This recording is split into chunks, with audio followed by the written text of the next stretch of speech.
Can a person be mentally fit but undisciplined?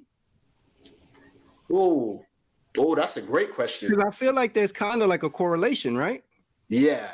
So you can be mentally fit and undisciplined, in my opinion, because discipline doesn't necessarily mean that you're mentally fit. I think everyone always assumes that if someone's got a good mindset, they must be disciplined. They must get up at 6 a.m. and meditate and go for a walk and all this stuff. Not necessarily. You can find people out there, entrepreneurs, athletes, and all this kind of stuff, who say they have bad habits from time to time. But they're still some of the most mentally fit or disciplined people, depending on how you look at it. Do I think you can be mentally fit and undisciplined? I would say that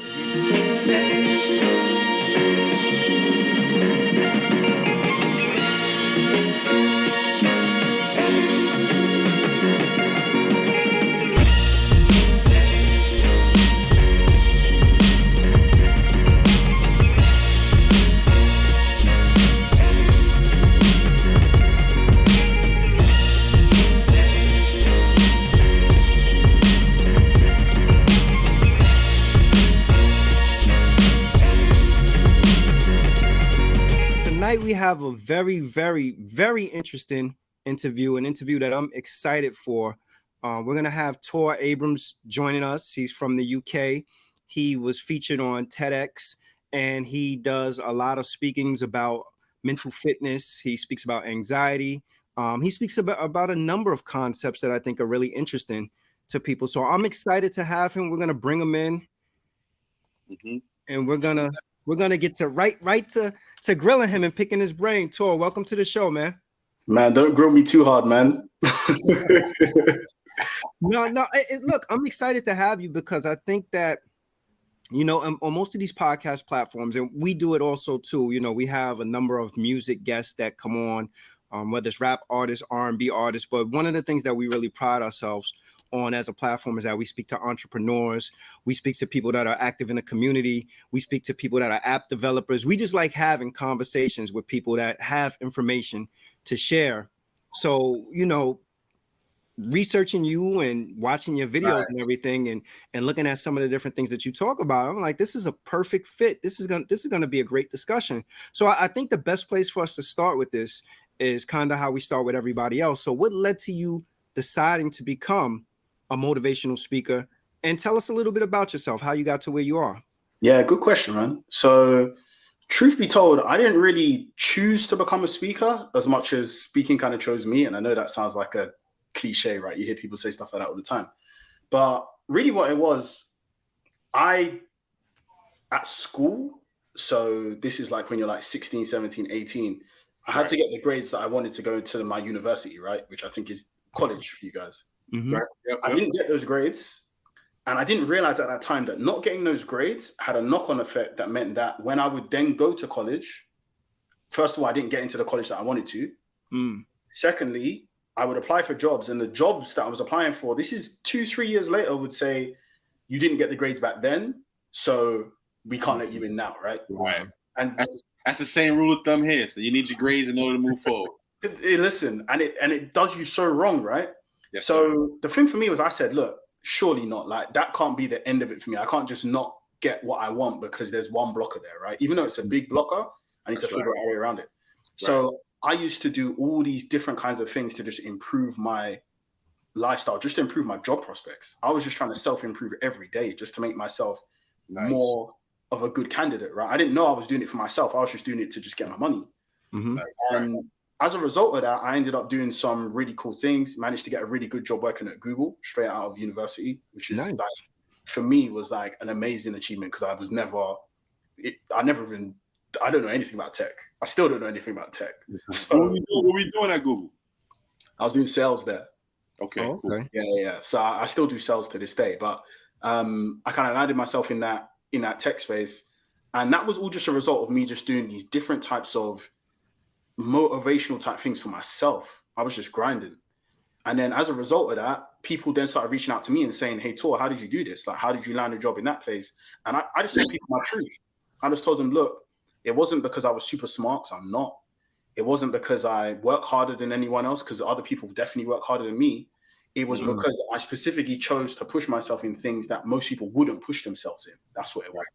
And that put me in a position where I was able to then go and get that career. So that's kind of what started me off. And then after that, more and more people wanted to hear from me. And then I kind of said, okay, I'm speaking so frequently now, I may as well make it into a proper business and everything. Makes sense. Yeah. Wow. Man, you've done so much, man. And the places, Cambridge and Oxford. I mean, speaking in front of these large audiences, does any of that, how do you feel about doing that? Man, I still get anxiety to this day. So one of the things that we may touch on a bit more was the TED talk I did was about anxiety I had when I was younger and how I got over it. Mm-hmm. Before every talk I do, I always get anxiety. Before this podcast, I get anxiety. I get butterflies in my stomach, and it's normal. Right. I was gonna say that. It's a little. It's kind of like learning something new, especially if it's something that you haven't done or never done. You get that little angst, like, what am I to expect? And that's the expectation. Anxiety brings the expectation. But you know, I find that you just take the risk. There's a good risk when you move forward with a little bit of faith, and you start to realize, oh, I got this. This is all right. Before you don't put the block in your mind, and you don't put so many different obstacles, like, man, people gonna laugh, people gonna see, they gonna see the boogie in my nose, they gonna see all types of stuff. and from that, you create a little bit of doubt, and then you refrain from it because you want to be comfortable. Yeah. Sometimes I don't even like being too comfortable right now, but that's my point. Yeah, and I agree with that absolutely as well. It's like making yourself too comfortable sometimes, it just means that you're not moving forwards. That's all it really is. Like, you're not making any progress. You're just like, I'm happy with what I've done in the past. Right. I'm going to keep doing it. Because to be honest, if you ever go into any new situation, no matter what it is, you're going to feel weird. You'll feel off. Mm-hmm. So the more you do those kind of things, the easier it becomes the next time. Right. Yeah. Well, everybody experiences general anxiety. You know, like that's a common thing. I think what makes anxiety sometimes an issue is when it becomes paralyzing for people, or they live in anxiety. Let me ask you this: why do you think there's more of an emphasis placed on physical fitness than mental fitness? Yeah, good question.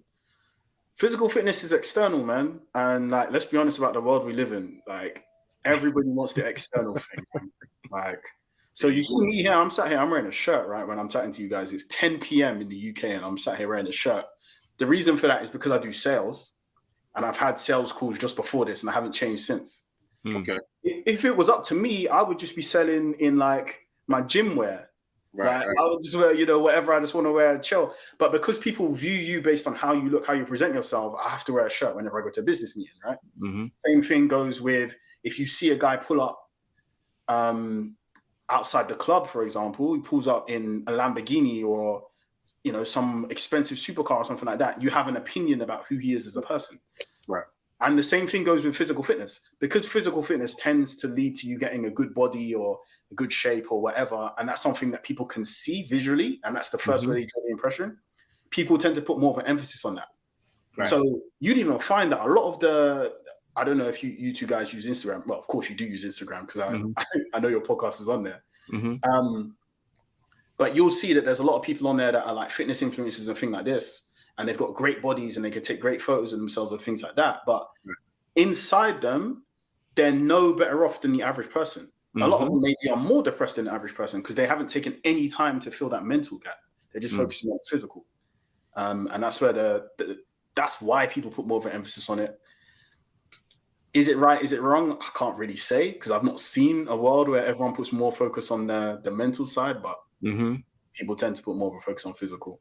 Yeah, no, I think you're right. I think like it's that the external validation, like getting validation from other people in terms of, you look physically fit, or you look nice, or this looks great, or whatever it is, versus that mental fitness. I don't know if people are able to determine if outside folks actually have taken note of it, right? So we do live in a society where people are very much results oriented, and they like tangible things. They believe that tangible things, show them results. So if you tell a person like, well, I may not be physically fit, but I'm mentally fit, people are gonna be like, well, prove it.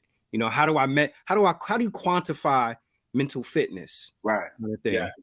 People will say, if you're mentally fit, why are you not physically fit? That's the first thing someone. Good point.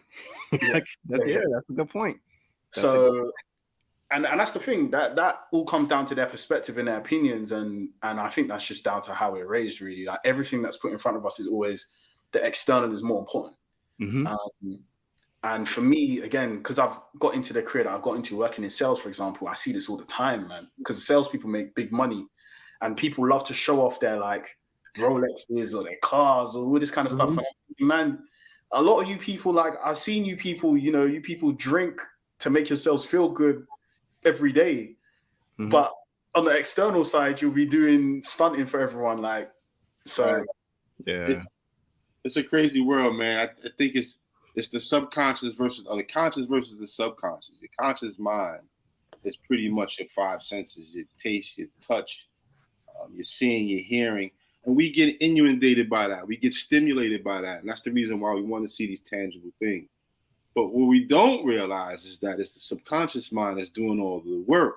So as you're out there being sensationalized by the Lamborghini and the fur coat and the girl with the bad body and all these different things, when you come to find out who these people are, what these things are, like, for one, that's not his car. This thing, he takes that wig off and the body's changed. And you find out these things that are different. So from your perspective, how does one engage in mental fitness? So it's difficult to say how one individual would engage, because it's different for everyone, right? So, like, for me, for example, I do cold showers. It's like a very easy thing that anyone can do. You can go into the shower. No one wants to turn it cold. No person wants to have a cold shower. I've done it a million times. I still don't like doing it. But just to force yourself out of your comfort zone, you can turn it cold for a few seconds, a minute, whatever. But that's going to be different to someone else. So for me, for example, because I've done cold showers for a long time, to push myself to a next level would mean I have to do a cold shower for even longer than before, or I'd have to do a different type of thing, maybe something completely different that I've never thought of before. Whereas for someone just getting into it, maybe a cold shower is a good one for them, because that's something that, like, everybody does every day. Everyone showers at some point, so you can just turn it cold and push yourself outside that comfort zone. But it depends on what you really need to focus on mentally as an individual. So not everybody needs to go in a cold shower to enhance their fitness. Like, for me, I box, so cold showers and things like that are good for me. But for a different person, maybe they need to focus on just not being on social media all the time. Maybe for them, their mental fitness might be putting their phone away for one day, just not using their phone for one day. And that might improve their mental fitness. And then when they come tomorrow, they're going to pick up their phone. They're going to be like, I don't even need to do this. Do you know what I mean? Yeah. So that's the thing. It's going to vary person to person. So what you kind of have to do is you have to audit your own life. Like, take a look at your own life and say, where are the areas I think I want to improve on? For whatever reason. Maybe your overall goal is to get more money, get a better job. Maybe your overall goal is to improve relationships with people. Maybe find the woman of your dreams, the man of your dreams, whatever it is. In order to do that, what do I need to do to get to that level? Figure that out, and then say, okay, what kind of mindset do I need to build to do that? Right. And then start doing those things daily. And most people I noticed that most people that do these things tend to gravitate towards similar kind of things. Like, there's only a few things that people tend to do. But everyone's going to start somewhere different depending on what it is they want to do. Do you take cold showers before? You take cold showers before your big speaking engagements? Yeah, I tend to. So on a day when I'm doing a talk, or a day when I'm doing any new activity, I try to do a cold shower that day. But the reason I try and do that is because I know a cold shower makes me think, yeah, it's like, I don't like this, but I got to deal with it anyway. Deal with it. So if I can force myself to do that first thing in the morning, then when it comes to me doing that thing later, it's like the same. I've already done it once today. Do you get what I mean? It's relative. Yeah. Can a person be mentally fit but undisciplined? Oh, that's a great question. Because I feel like there's kind of like a correlation, right? Yeah. So you can be mentally fit and undisciplined, in my opinion, because discipline doesn't necessarily mean that you're mentally fit. I think everyone always assumes that if someone's got a good mindset, they must be disciplined. They must get up at 6 a.m. and meditate and go for a walk and all this stuff. Not necessarily. you can find people out there, entrepreneurs, athletes, and all this kind of stuff, who say they have bad habits from time to time, but they're still some of the most mentally fit or disciplined people, depending on how you look at it. Do I think you can be mentally fit and undisciplined? I would say that all right, it's the same as saying, do I think someone can be fit, but also not be able to bench 220 in the gym? It's like, yes, you can, but there is still areas that you can improve on. Okay. You get what I mean? Yeah. I had a friend that this is probably about 10 years ago. I remember him saying to me, he was like, I'm going on like a spiritual journey. So I said, all right, explain to me.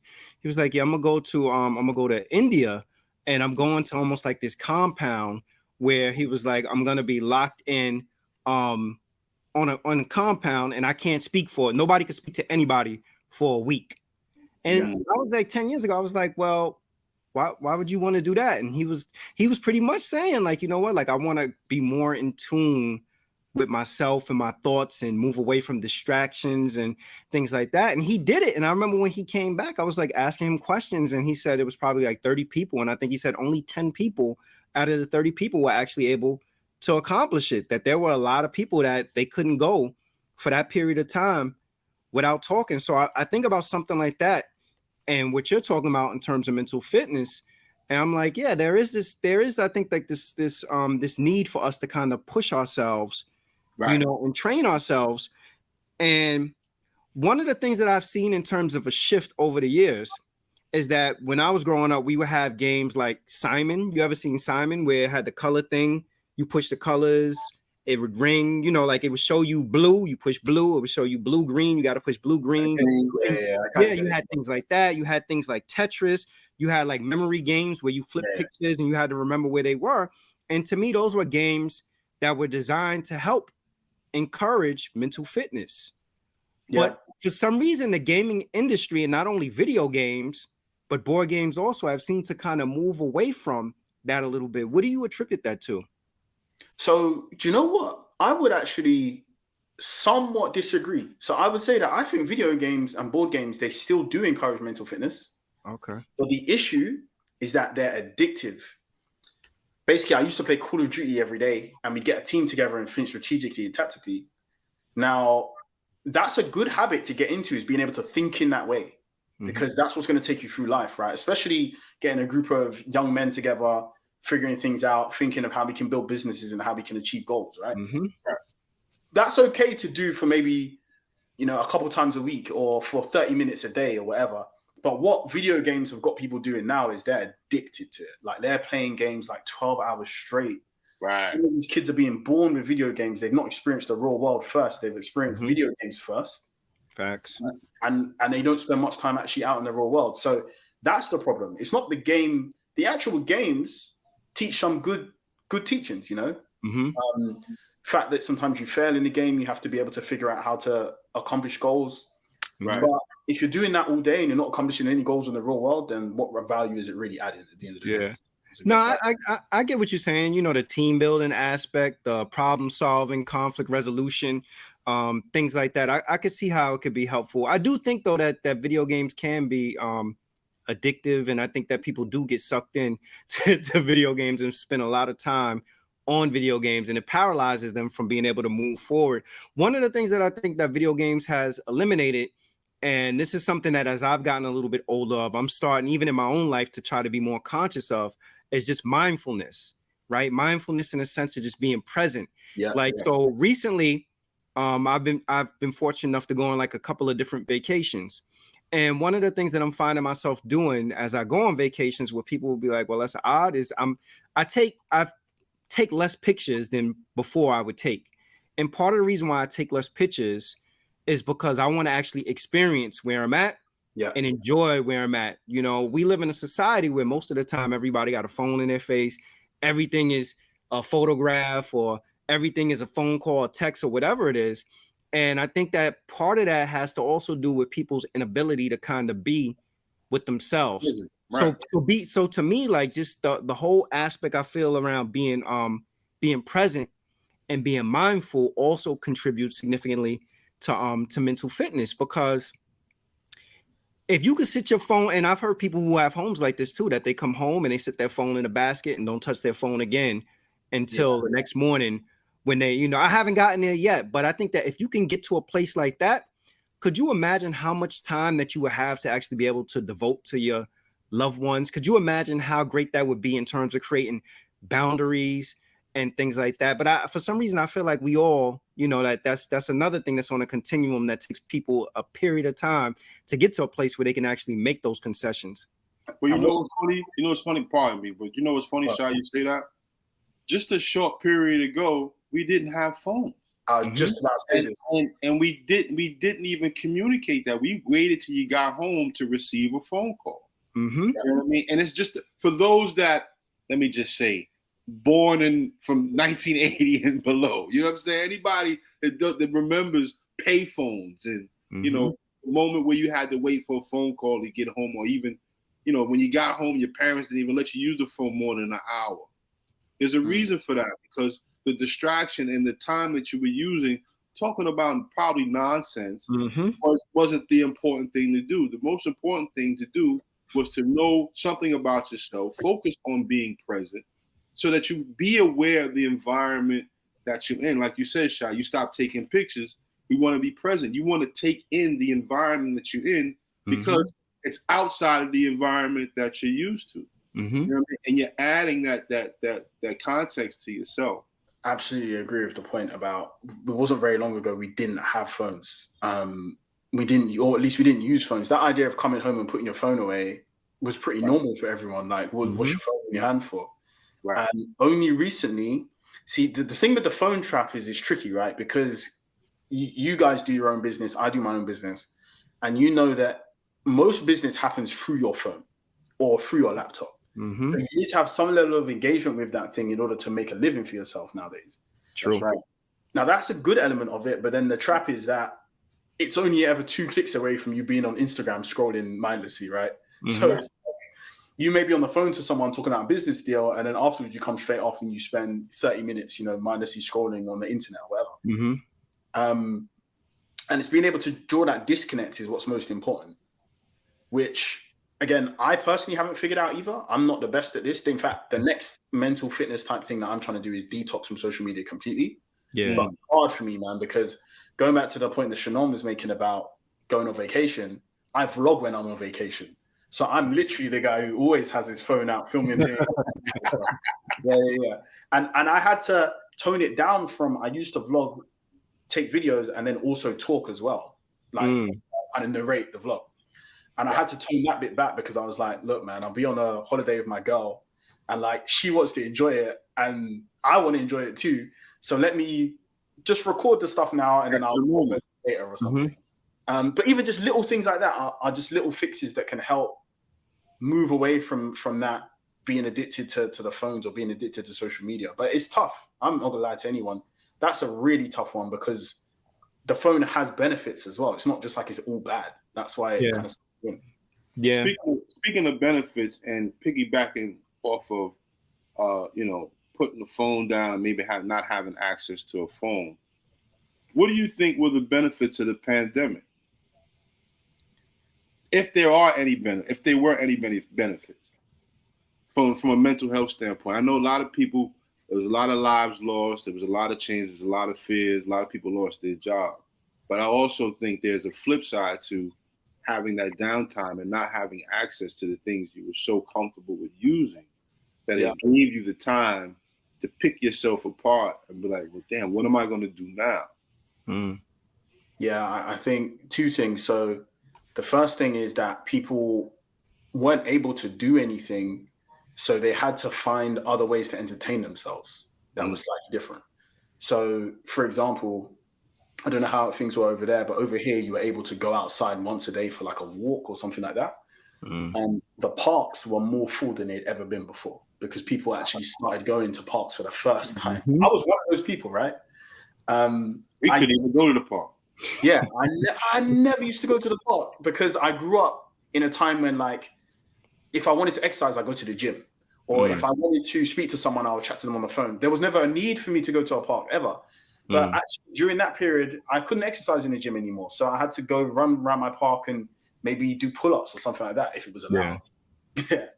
And that kind of stuff. So that's one thing. It got us back more in touch with nature, which in terms of the mental fitness type of thing, I've noticed that a lot of people that tend to do mental fitness and mindset stuff, they all tend to gravitate towards nature eventually.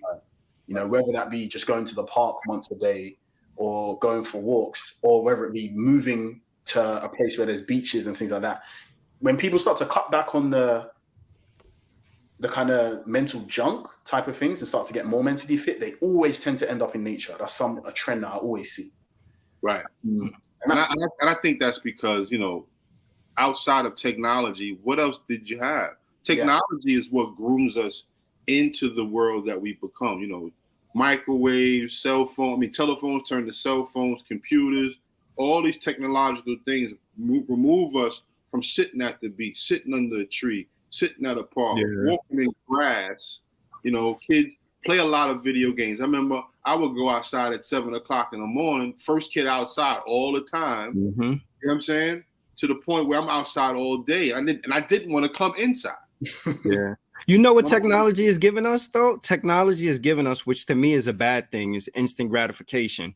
Right? Sir. Instant gratification in a sense of you like, well, I know this person always got their phone with them. So when I text them, the expectation is that they respond. When I email them, I know they got email on their phone. So, you know, they should respond. It's like what you guys were saying earlier. There was a point where, you know, after you left from school, you didn't hear from your friend until the next day when you went to school and you saw them again. But that instant gratification piece, I think, is what's gotten us to a place where it's like, everything has to be ready and accessible immediately, even with the microwave, right? Why do we need to wait for the food to heat up? Just pop it in the microwave, nuke it real quick, and then we good to go. That instant gratification. Now, if you look at it on the flip side of it, if you're a person who has become accustomed to that instant gratification, how does that translate to process in the real world, right? Like, not everything is going to come with instant gratification. So to me, like technology, in a sense, like as great as it is, like it does have some drawbacks in it. I'm wondering, self-talk. Do you feel that self-talk can hinder mental fitness? Yeah, absolutely. It's the number one thing, actually, I'd probably say. You ever actually done this exercise of asking people what they say to themselves? Yes. It's a great thing to do, isn't it? It makes you realize that everyone's self-talk is different. And people's self-talk usually dictates why they are the way they are. It's a fact. Absolutely true. That's a fact. And I tell you all the time, 95% of the time, you're talking to yourself. Even if you're silent. Yeah. Your mind is going. You're looking at the door. Oh, you're saying this. I'm looking at my door now. I know it's white. I know it's green. It's a conversation.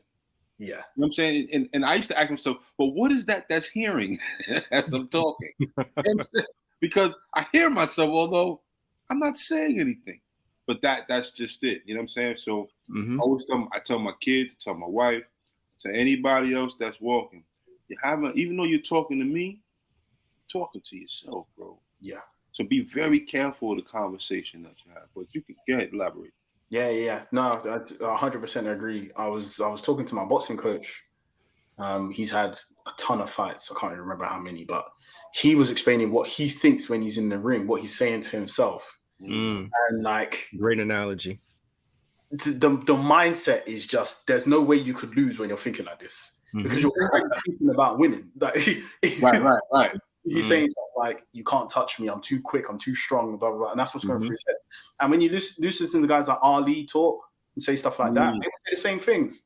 They would say all those kind of things. And it's because the way you think is exactly how your body's going to respond.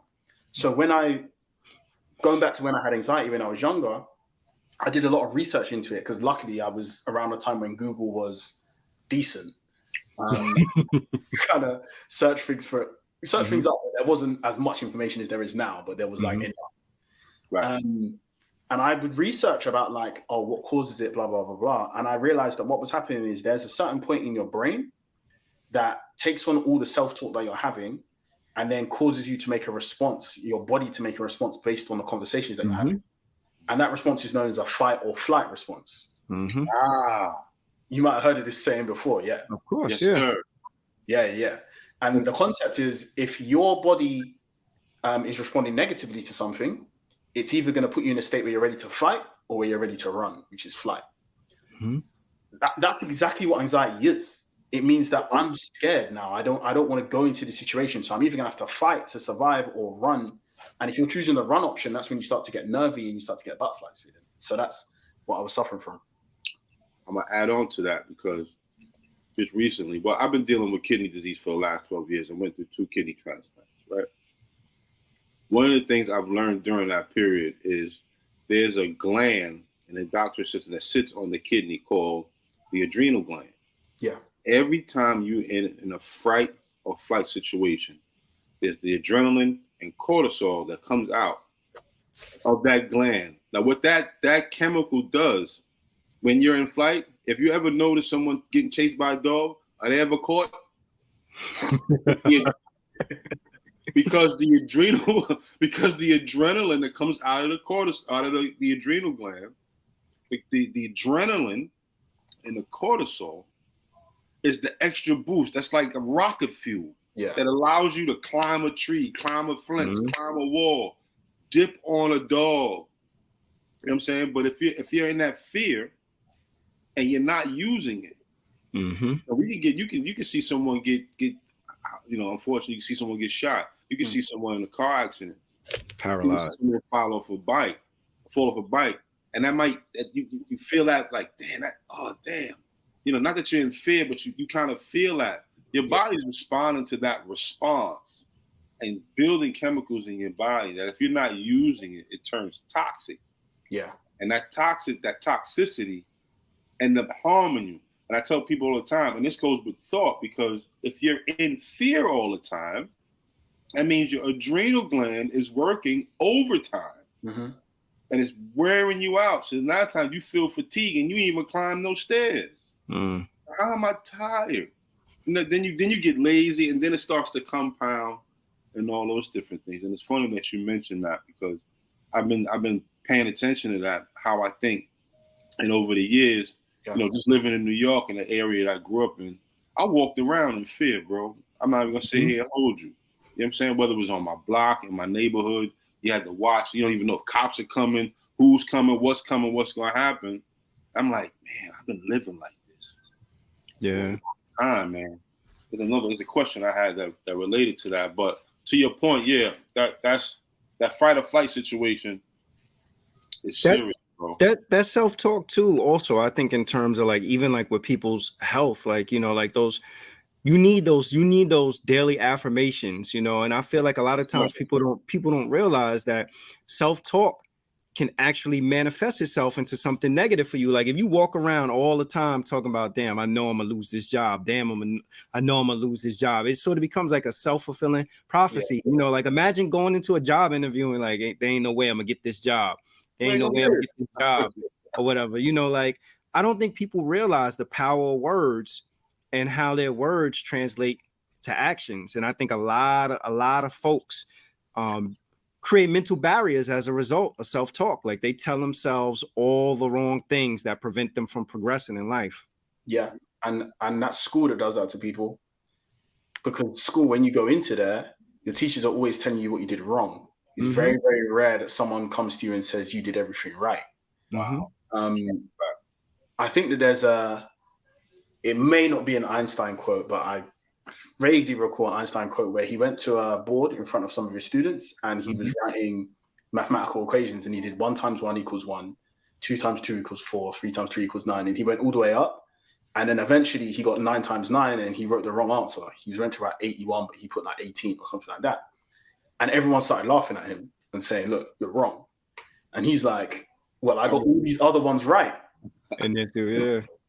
And nobody said anything when I got everything right. They only mentioned when I got things wrong. And that's how people think.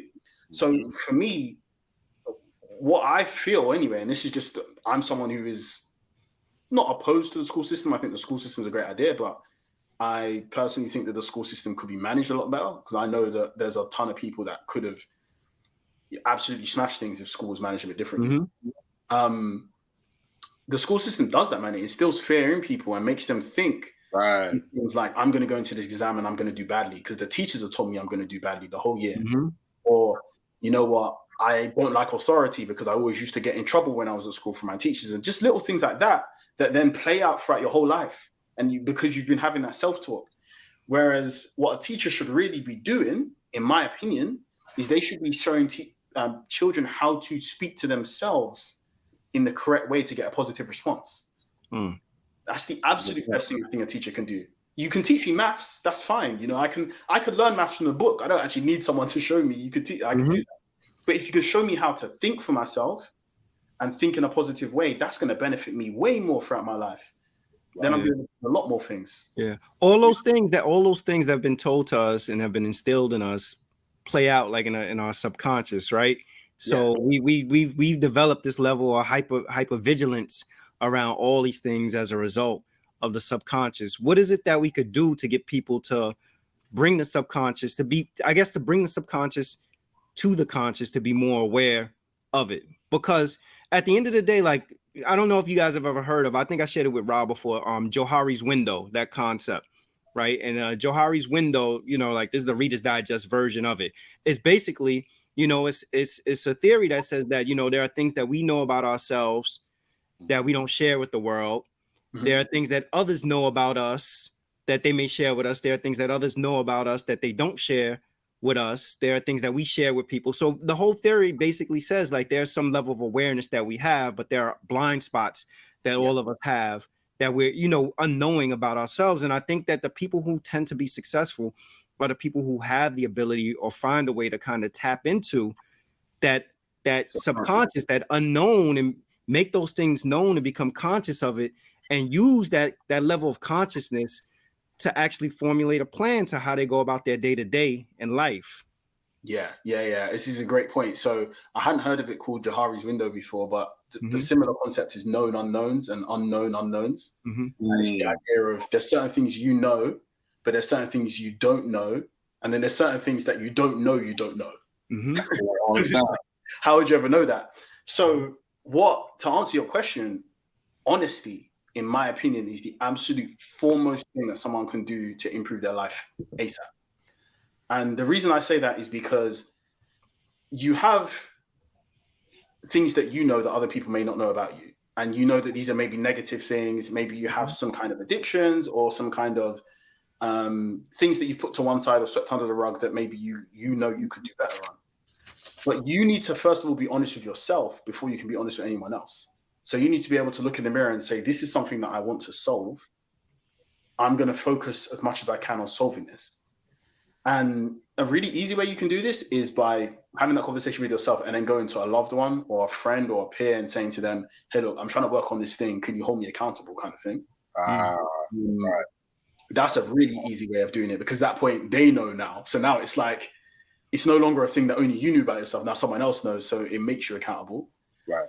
Or if you are someone who already has that kind of mental capacity to work on things on your own, it's just a case of sitting down and saying, this is something that I think I need to change. Here's the steps I'm going to do to change it.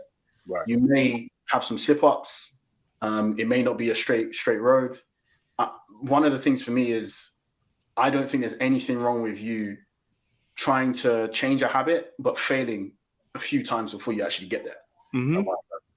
You hear stories like that all the time, right? Of people who are maybe coming out of rehab if they had a problem. That's normal, man. Like, I don't think it's strange for someone to go cold turkey. I think it would be strange for someone to go cold turkey on something just overnight. At that point, you're like, was it really like a thing that you were battling? You were just able to turn it off like that? Like, obviously, there's going to be setbacks, right? So the first thing would be about having that honest conversation with yourself and saying, this is what I know about myself that I want to change. And then if you're able to change it as best you can. You may fail, you may not, but having someone hold you accountable is going to make it even better, because now there's someone that loves you, that knows that you're trying to work on this thing. It's like having a coach. Yeah. So I don't know. Have you ever, are you familiar with Brene Brown's work? Brene Brown, she wrote an amazing book called Daring Greatly, and it's about vulnerability and accountability. And it talks about how vulnerability ties in to great leadership. And one of the things that she talks about specifically is that people's inability to be vulnerable sometimes hinders their own growth, right? Because if you're unable to hold yourself accountable, how's somebody else going to hold you accountable. Like there has to be some level of vulnerability for people to actually be open to feedback. Yeah. You know? And you have to have enough trust that people are giving you feedback with good intentions because they want you to improve. But a lot of people struggle with that piece. And I think that hinders their ability also to actually, you know, to move stuff that was in their subconscious that they may not be aware of, you know, to the conscious and to actually do the work around it, you know, because there are things that all of us do with no rhyme or reason. We just do it based on our experiences or what has happened in our life that influences how we operate.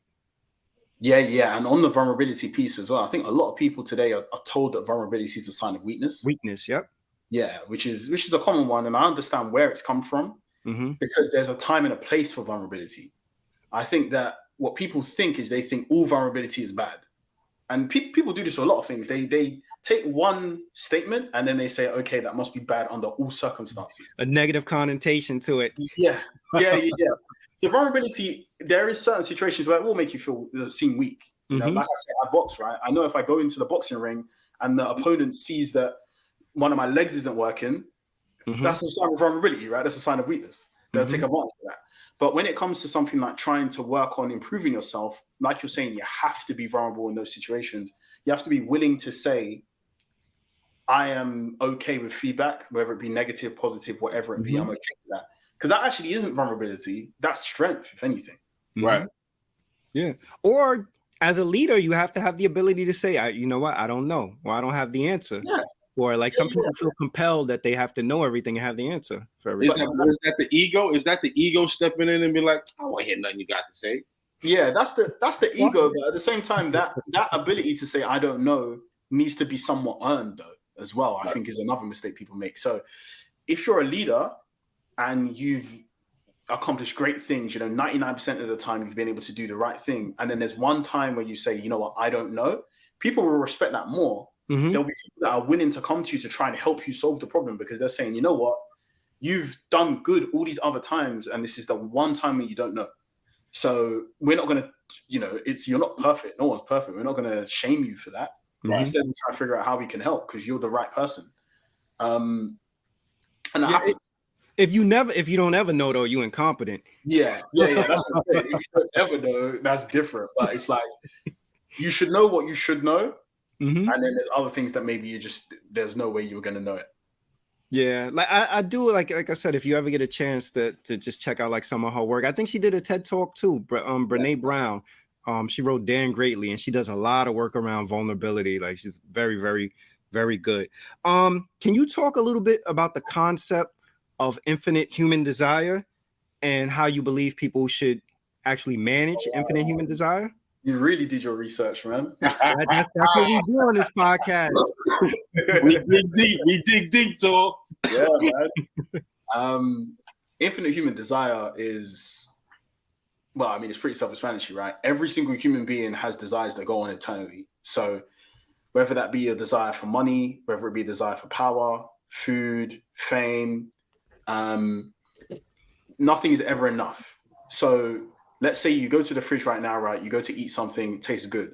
Tomorrow you're going to wake up and you're going to want to eat that thing again. The desire to consume something isn't going to go away. Let's say you earn more money next year than you had ever planned to earn. The year after that, you're going to want to earn twice as much as that. Right. Even though you never planned to earn as much before, you're still going to want to earn twice as much. And let's say that you get the dream job that you've always wanted. Well, now you've got that dream job, you're going to ask them to promote you, give you an even better job. Or you're going to want a dream car, you're going to want a dream house. So no matter what you gain in life, you're always going to have more desires. And that's natural. Because if you didn't have more desires, you wouldn't be able to exist. You would just literally wake up in the morning and there'd be no purpose for you to do anything. Right. So you need to have desires on an ongoing basis. Now, the thing is, that's normal, having all those desires. But being able to deal with having them is what people struggle with. Because it means that there's never going to be a point when you are content. You need to literally say to yourself that I am content. That needs to be, going back to your self-talk point, that needs to be a conversation you have with yourself. You need to look at what you've got and you need to say, do you know what? I'm happy with this. Right. And I'm happy with myself.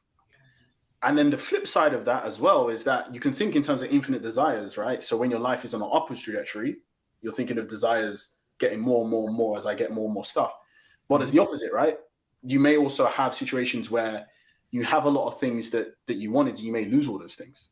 And that's a situation where, again, those desires are still going to be there, but you also need to be content to say, I'm okay with what I've lost as well, which is even harder, right? Because you know, life is, you may have a lot of money, you may lose that. You may have a loved one, you may lose that. You may have something that you really worked hard for and you may lose all that. But being able to be content with those situations, I think, is more important than just having desires in itself. Yeah. I want to say real quick as it relates to that. I think like we were talking about earlier about words that have negative connotation. I think content is sort of one of those words that have found its way to having a negative connotation. Also, content is almost plays as that a person has settled. But almost like to your point, what you just how you just explained it, you know, I teach undergrad students in college. And one of the exercises I would do with them that has nothing, it has absolutely nothing to do with the course that I teach, but I just do it because I want them to begin to prepare their mindset for life after college. And one of the things that I talk to them about is like, what is their expectations as it relates to graduating from college? And everybody's like, well, upward mobility, you know, to get this promotion and make all this money and all this stuff. And so I always say to them, I'm like, well, what's the dream amount that you think that you're going to make when you graduate from college? And people, oh, $60,000, right? So when I hear them say $60,000, that tells me that, you know, they're making less than that now, and that they think that $60,000 is a lot of money, which, you know, not to discredit how much the value of $60,000. But what I explained to them then after that is that when you make $60,000, you're going to live a $60,000 lifestyle 9 times out of 10. And then you're going to be like, well, I make 60,000. Now I need to make 80 to sustain this lifestyle or whatever it is. All right, now I'm making 80. Now I got it's just a repeat cycle. You know, it's a cycle.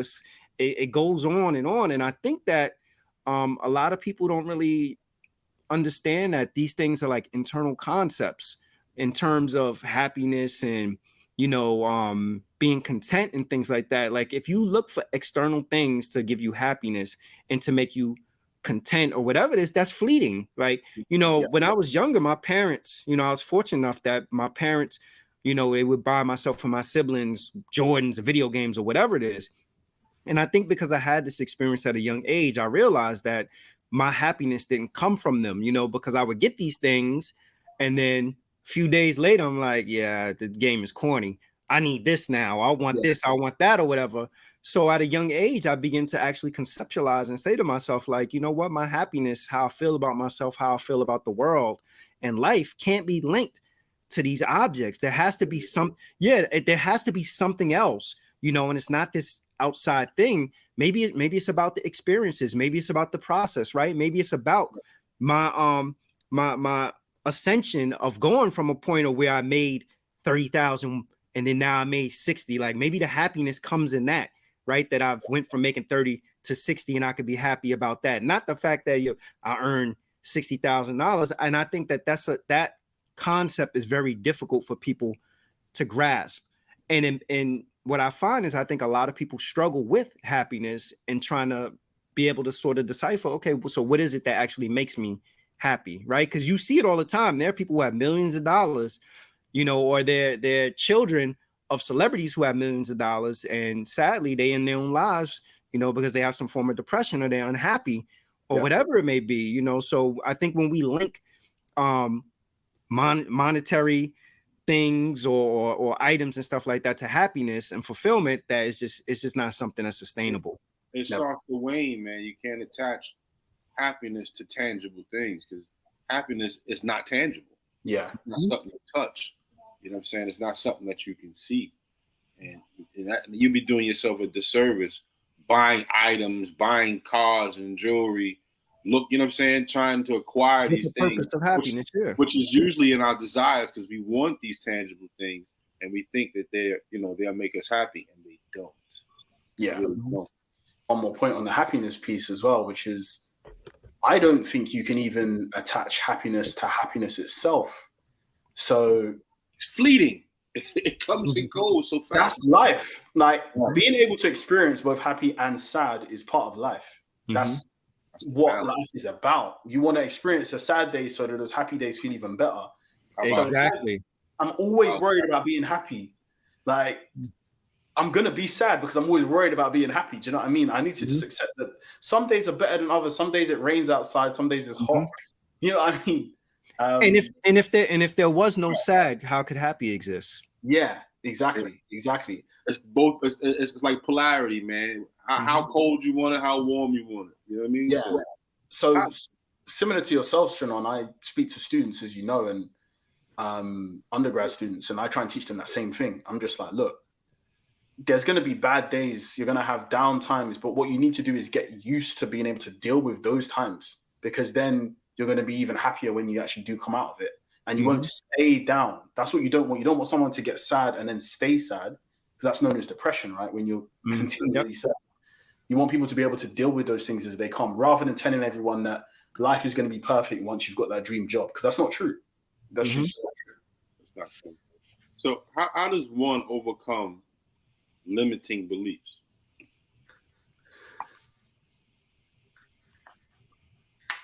So overcoming limiting beliefs, I've learned, is hard. So I know you're quoting that question based on topics I used to speak of before. And what I would usually say is that limiting beliefs, you're always going to have them as long as you're human, because being human in and of itself is limiting, right? There's only so fast you can run. There's only so far you can walk. There's only so much you can perceive. If you are unlimited, you wouldn't be human anymore. So you're always going to have some level of limiting belief. All you can do is adjust to which that level is at. So let's say, for example, you've got limiting beliefs about how much you can earn. Well, you can easily turn around and say, do you know what? I earn this much now, but let me do a bit of research to see how much other people earn in my industry. Oh, they all earn around the same amount as me. Well, then maybe let me look at other industries and see how much people earn over there. Oh, they earn more than me. Okay, well, now I can see that actually maybe I'm not the one who's limited. Maybe it's just the space I'm in that's limited. If I was to move over there, then I could actually have more opportunities. Or maybe the specific thing I'm doing in this space is limited, but there's other ways that other people have earned more than me by doing similar industry, but different types of roles or jobs. So you can always shift your limiting belief. You can shift the line at which your perspective is limited. You can't fully overcome them. I'd be lying if I said that I believe someone can fully overcome every limiting belief you have. Some limiting beliefs are actually there for good reason, because I'm limited enough to know that I wouldn't go into the sea full of sharks because I'll just get eaten, right? Like, that's a good limiting belief. But what you're probably more leaning towards is like limiting beliefs that are negative or toxic. And those ones, I'm sorry, go ahead. No, I was only going to say, and those ones, I think all you can do is shift those along by changing your perception, doing your research, I think is an important one. Knowing what can be done, seeing what other people have done, and knowing your own limits as well. If you're having those honest conversations of self-talk with yourself, you know what you can do. And just doing mental fitness exercises every day, if it be something like a cold shower, right, going to change your whole perspective on limiting beliefs going forwards in the future as well. Yeah, because they are. You're right. There are things that would limit you from not hurting yourself and doing things of that nature to put yourself in a bad position. So, what's your opinion on the imagination and how it's used or not used? I think the imagination it's the most beautiful thing that we have as humans. I think people, what they tend to do is they tend to perceive the world around them. So they see what's in front of them and then they form their imagination based on what they've seen. Mm-hmm. Whereas you actually have the creative capacity to think of new things that you've never seen before. Right. So most people don't push themselves to do that, though. Again, coming back to the mental fitness type stuff, if you were to sit down and you were to push your creative imagination, this is how some of the greatest movies of all time have been made. You know, let me take a movie like, I don't know, Avatar, for example, right? At the time that film came out, everybody was amazed by like how amazing the cinematography was. And, yeah, the stuff was mad. Someone sat down and actually thought of that, even though they've never seen it before. They actually thought of that from their own imagination. So they used their imagination to create rather than being reactive to their imagination. So with that, I mean to cut your wisdom, but would that help with limited belief? Would that help with limiting beliefs? Absolutely. Yeah, if you can create thought processes in your own mind, well, then naturally you're going to figure out ways around your beliefs. Ways around it. Right. Mm-hmm. So it will really help to shift that along. Yeah. So how do you think mental fitness ties into helping a person move from an idea to an action? Because the implementation seems to be a real thing. You can have all the imagination and creativity in the world, but if you somebody who becomes paralyzed with I'm just an idea person, I got 50 million ideas, but I can't implement anything. What can a person do in terms of mental fitness to help them move from an idea to the actual action stage? I can give them a mental fitness exercise to do right now. Let's say you've got an idea, right, and you want to bring it to fruition. What I would do is I would literally pull out my phone or a pen and pad or whatever and write down on my notes all the different ways that I could take action on this idea to make it reality today. Mm. And what you will do eventually is you'll make 40, 50 different things. Some of them will be absolute rubbish. Some of them will be things that actually might work. And you might get that one idea that actually you're looking at and you're thinking, you know what, this makes sense. Mm-hmm. Anyone who's stuck in that situation of I've got these ideas and I don't know how to go to action, you actually haven't sat down and thought of all the different ways that you could go to action. Mm. And what might be limiting you sometimes, going back to the unknown unknowns, Johari's window, maybe you just don't know the answer, but maybe there's someone else that you know who could have the answer. So sometimes your imagination can only stretch so far based on what you've experienced. Someone else may actually have that ability to help you out. So don't be afraid to ask other people is another thing. I think people hate asking other people. And I think, again, that comes back to school, because in school, they used to teach you that cheating was bad. Copying people is bad, right? Whereas you see some of the most successful entrepreneurs, all they did was just copy someone else's entire business idea, right? And hence the name of the show, No Ideas Original. They take somebody's idea and enhance it. I think what happens a lot of time also that prevents people from moving to the action stage is I think that there are easy built-in excuses like, I don't have the you hear a lot of times people, I don't have the finances. Well, because you don't have the finances doesn't mean that you can't work on another part of whatever the idea is to make it actually get to the point where it's actually, a deliverable. One of the things that I really appreciate about Rob and I with this podcast is that, it's an idea, let's do it. All right, let's do it. And it wasn't, we need to get in a studio.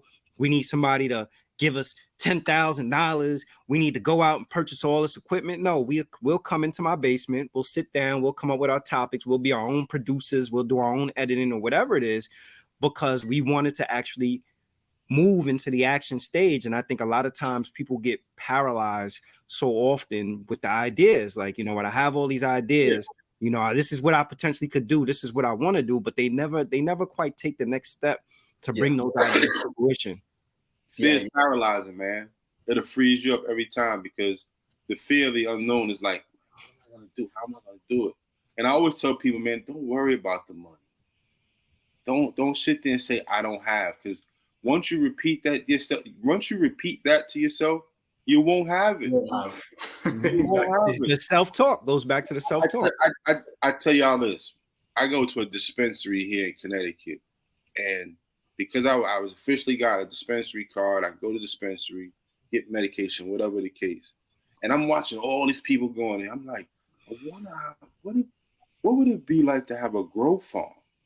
So I inquired about the information, what it takes, all this, that, and the third. And the first thing they said, well, you need $2 million in capital, right? And I knew they threw that at me to scare me off. Yeah.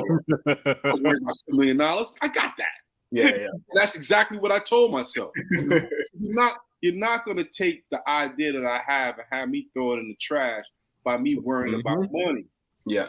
For one, I know there's no scarcity of money. Being on this planet I have is so wealthy that money can come from an investor. Money can come from the three of us. I mean, if you keep that mindset, it'll always come about. And that's what I meant by limited thinking versus imagination, because if your imagination is strong enough and you can see the vision in your eye, once you see the vision, it's already yours. You can bring that into fruition. You have to focus on what it is that you want. And of course, work towards it.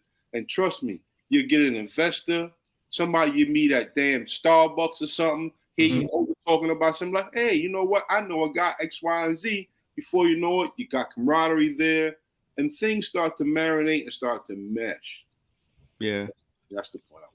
I think there are people though that realize that they have the wherewithal to understand that they just are idea people and they sell their ideas. You know, like there are people who are like, I have a great idea, and you know, somebody will come along and purchase the idea from them and fund it and further develop it. Like there was a guy I used to work with when I worked for this organization, and his response to everything, you could come to him with anything you wanted to do. You were like, man, I want to start a program doing this and doing that. His response to everything was, just do it. Just do it. And we used to always be like, damn, like this dude is so ambitious. He's not thinking about any of the other intangibles that go with doing it, you know? And then it hit me one day. It's like a lot of the stuff that he said that we went to him and was like, we want to create, because at that point he was, I think, the executive director or the regional director, whatever it was. The things we want to create, we created underneath of him. We ain't have the funding. We ain't have anything. It may have been put together through bubblegum and tape. Right. But it was just doing it. He was just like, let's hold us back. Let's just do it. And as I got older, I began to appreciate that, you know, that let's say, okay, if this is something I want to do, let's just do it kind of thing, you know. And then later on, these other pieces will kind of fall into place. Like if you have a good enough idea and a good enough product, somebody gonna come. If you don't have the funding, some funding is gonna come from somewhere to make it come to fruition, to put it out there for people to consume. You know, it's just, I just think that there are some people that, because of fear, don't ever advance past the idea stage. Like I think they get comfortable in the fact that these are just ideas that I have, you know, and for fear of them failing, you know, I'm not gonna actually move into implementation, you know. But I look at, if you ever up late nights, and I don't know if you guys have it in the UK, but on late nights across my TV comes 50 million infomercials of all these different products and these different ideas and things that somebody sat down and was like, you know what, this can opener is really nice, but you know what enhanced this can opener? So they may not own the patent on a can opener, but whatever enhancement that they've added to it, you know, that's somebody who believed in their idea. And said that, you know what, I'm gonna see this through and see. Now, whether it's profitable or not, that part I don't know. But again, you know, to me, that speaks to people who can move from an idea to actual implementation or something. Yeah. You say just do it too, because just do it, although Nike uses that term, but Nike is a Greek word for victory. Yeah. Already. Nice. That one. I learned today. And actually, just on that piece, it ties in nicely to what I was going to say about victory itself. Shannon, you made a good point about, you know, you see these commercials and you're not sure if they're profitable or if they're not. The way I view life is like, it doesn't matter if they're profitable or not. You had that experience as the entrepreneur that created that product. You had that experience of going out, creating a product, and now look, it's on the TV, man. Like that is a win in itself. So when we're thinking about victory, we always view victory as the ultimate. I created the product, I got all the money I needed, and so on and so forth. What a lot of people don't realize is that for people who make a lot of money selling something, there's still more problems and obstacles that come after that. You don't just make $10 million and then that's the end. No, now you've got to deal with like legal situations and staffing and all. There's more and more things that are going to keep coming, right, for you to be able to sustain yourself. So we need to always take some point and say, do you know what? I've had success just doing this step, and I'm happy however it goes after this. Right. I'm still going to put in all the work to do the right things, to get the money, to get the result, and all those things. Never negate those, but people just need to turn around and start celebrating the small wins rather than just waiting for that big check at the end. It's like the windfall. Enjoy the moment, right? Enjoy the moment, because at the end of the day, life is just a series of experiences. That's what it is. Yeah.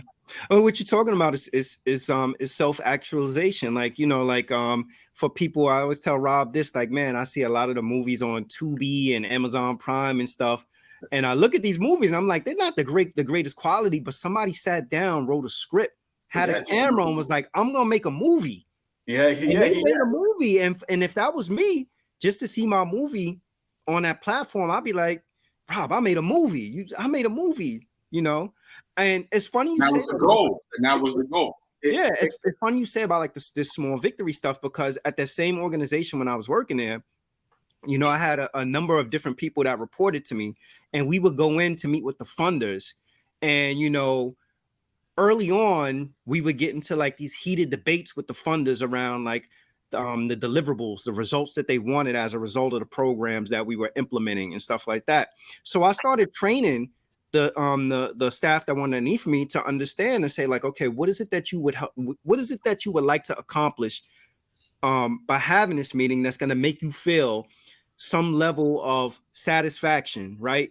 And people was like, well, I just want the person to acknowledge the work that I did or this, that, or whatever. And by having them kind of talk through that changed the whole dynamics of the meeting, because it wasn't about going in the meeting and actually trying to win the meeting. It was, you know, once they heard a person say, well, I know you guys are doing great work, these are the things we want to improve on, I would just look at them and be like, well, that's what you wanted out of the meeting. You wanted them to acknowledge that you were doing great work. And I think that sometimes people aren't wired to actually accept that. It's like, you know, like you don't always have to have your back against the wall ready to fight. If you're the greatest way to me to unarm somebody, right, is if you know that they're adversarial and they approach you in their adversarial, to just be nice to them.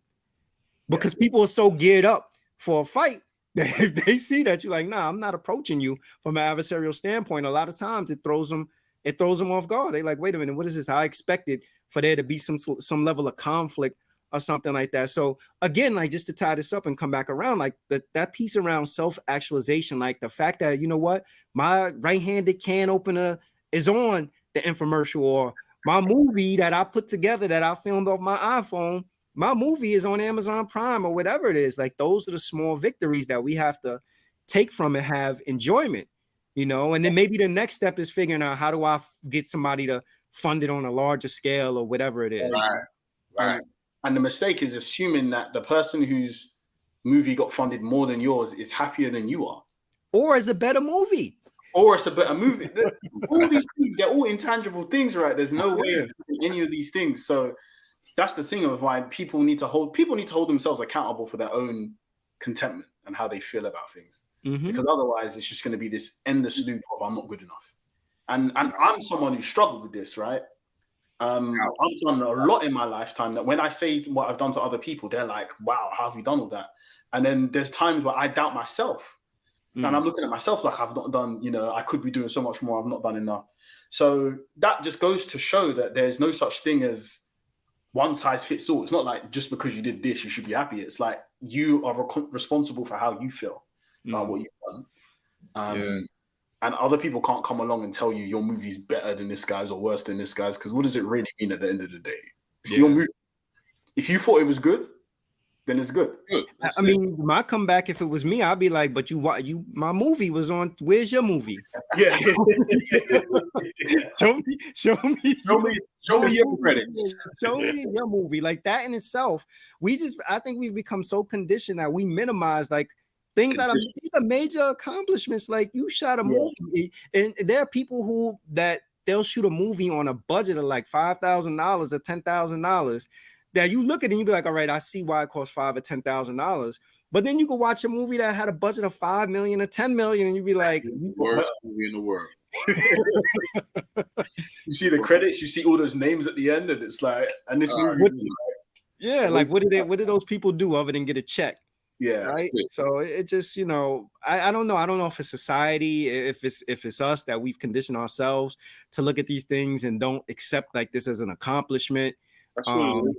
I don't know what it is, but I think that this as a society and just people in general, like we have to get comfortable with actually acknowledging our accomplishments and our milestones. Now, I'm not saying that you set the bar really low and you step over it and pat yourself on the back, but I'm saying like, you know, there are things that people do that are great feats that they minimize and be like, well, I didn't really, that doesn't mean anything. I didn't really do anything. That somebody else would look at and be like, that's my ceiling, but that's your floor. Yeah. Right. Like I would, there are people that they aspire to do things that are great things that probably Richard Branson is like, that's what you want to do with your life. Yeah. Or Musk is like that, right. So it's different strokes for different folks. Yeah, exactly. And that's all any of this comes down to. It's like, I've never once sat down and spoken. I speak to students all the time. I've never once spoken to them and thought, you should listen to what I'm saying because I'm better than you or I've done more than you. I'm just thinking most people in your life are going to come along with this whole they're better than you mentality, whether that be your boss at work or your parents or your teacher. They're all going to come with you with this angle of, I know more than you, so you should listen to what I'm saying. And I'm saying the opposite, man. I'm saying no one knows you like you know yourself. That's a fact. Literally, you are the only person who knows yourself as intimately as you do. So any decision that you make in your life going forward, I can't be the judge of. Only you can. Yeah. And that's why I always say that honesty, it kind of comes full circle to what I said earlier about honesty. That honesty is the most important skill that you can have. Because if you're honest with yourself about what you can and can't do, or what you believe you can and can't do, then at least you'll know if you're moving forwards or backwards. Right. Triggers. Is there a mental health hack or exercise to deal with triggers? To deal with triggers. So like, let's say, for example, you're someone who gets angry easily and there's certain things that trigger you. Or someone who knows you may know that, you know, you could have done better off or went further off in life, but they remind you of it, like, you're not like your cousin. That's antagonizing. but